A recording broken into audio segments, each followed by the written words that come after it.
And cute story, we were sitting in class, foster care training class, and our plan was we had 3 little ones at home. We'll just start out slow and foster 1 child. But Nick leaned over in the middle of class and wrote on my paper, we have bunk beds up in the attic. So we put up bunk beds, and just a few weeks later we had 2 foster kids in the home and really never looked back.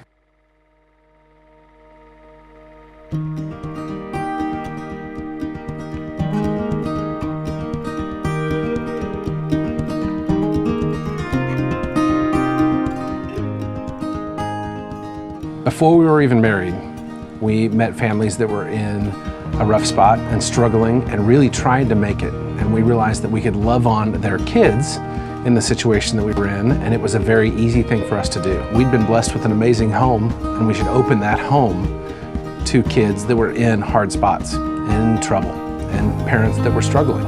We saw another couple walking out their lives and giving their lives, having children come into their home on a regular basis. And that couple had fostered over 200 kids, most of them infants. And you realize that they can do it. they were able to love them and let them go year after year after year.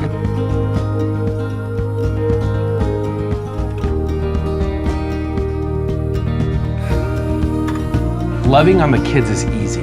When we get a chance to connect and love on their biological families, that's where we've really seen the long-lasting relationships start that we've been able to love on over time. When we have new kiddos into our home, we write a letter to the birth family so they can take that letter home and process who we are. And that allows us to share the gospel in ways that you would not get a chance to share the gospel, and to people that you would never have a chance to meet had you not had potentially their children in your home. And at the end of the book of Matthew, the Lord tells us to go and share His love to the utter ends of the earth. What better way to do that than to meet somebody who's going to be in a spot where they're hurting, they need help, and they need support, when somebody's lost their kids into a system that's very scary. But you've got to go in knowing that the Lord is there with you and that you're into battle and stand in the gap for a kid, and then love on those parents at the same time. The need is so great, it'd be amazing if the problem and the situation was reversed, that there were too many foster homes and not enough kids. The church could be part of being a solution for that today. That really would change the lives of thousands of kids just in the region we live in. we have had just shy of 70 kiddos stay with us over the last 10 years. Some have stayed 24 hours and some have stayed a year and a half, 2 years or so. We've adopted 2 so far, and we're in the process of adopting a sibling group of 3. That's 8 kiddos total.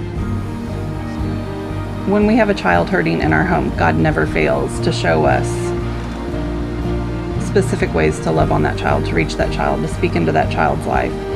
The more we've been willing to risk or put out there our lives and give our lives up and put these kids first, the Lord has continued to bless us beyond our wildest imagination. God always provides.